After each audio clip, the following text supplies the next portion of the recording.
Hello, this is Dandy Reiner from Hatchfinder's Fly Shop in Livingston, Montana. Today I'm tying up hare's ear nymphs, so I thought I'd show you how I tie those up for the shop. You're looking at a nymph in olive colored. These are typically tied in tan, but an olive color works really well. This hare's ear nymph represents a mayfly as well as a caddis.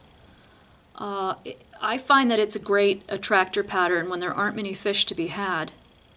I tie them in sizes 10s, which is what we have here, sizes 12s, 14s, and 16s.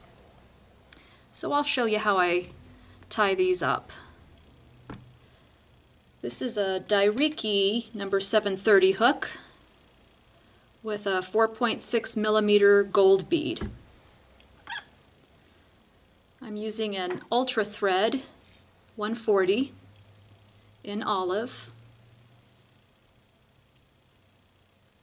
I make a thread base to the barb. The tail is squirrel tail. So I take a small section of squirrel, maybe half a pencil.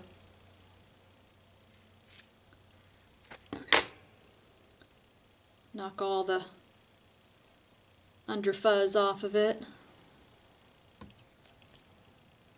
I find I don't really need to stack squirrel tail. I kind of do the best I can with it with my fingers to even up the fibers. The tail is as long as the hook shank. So I'll start my wraps at the back of the hook, wrap my way forward, capturing in all the fibers here, and behind the bead I'll snip off the tag end. I'll bring my thread back down, and for the rib I use a French tinsel. I use the medium oval gold. So you'll cut yourself off a section of that, tie it right in.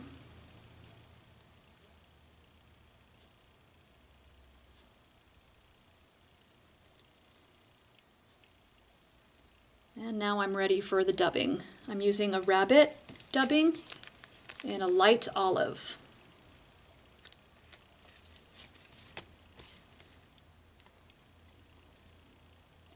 If you're new to dubbing, it takes practice. Nobody does it perfect the first time they dub a fly. The important thing to know is with dubbing you build. You don't add everything on at once. You gradually add it on and build it. And you'll get better as time goes on.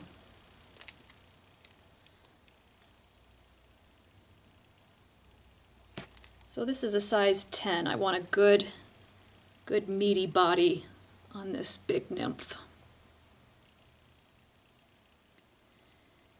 I'm going to leave my thread hanging out about a 1/4 inch behind the bead, and I'm going to reverse wrap my French tinsel.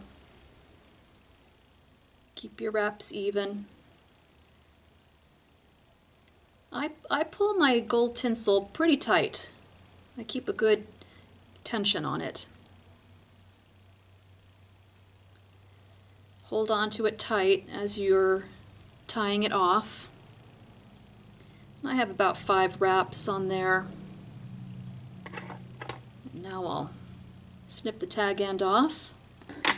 And the wing casing is a turkey feather. So I've snipped off a piece of the turkey. I'm going to lay it right on top of my hook shank and tie that in.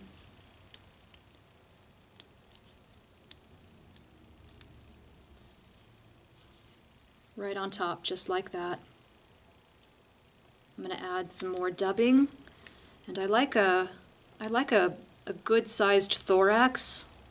So I'm going to tie that thorax just a little bit heavier than the body.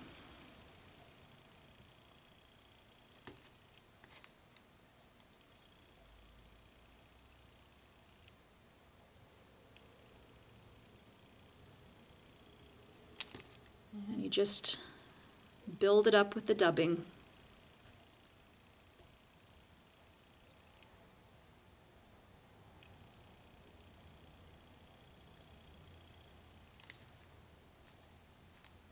It's easier to add dubbing on than it is to take it off. So always add less than what you think you're going to need.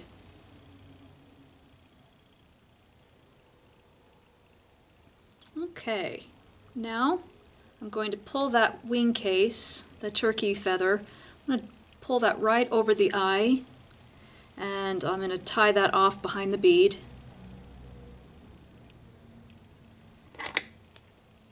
Trim it off. Few extra wraps, and I'll whip finish it.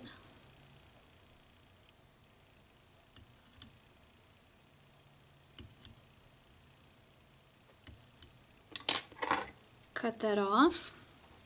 I'm going to take a small bodkin and I'm going to pull out some of the fibers, some of these dubbing fibers on each side of the wing casing.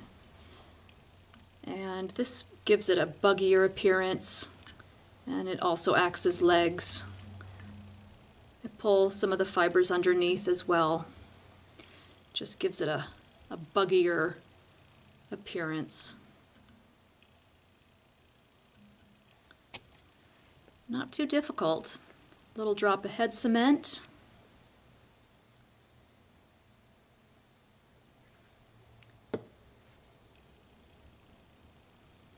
Bead head, hare's ear nymph.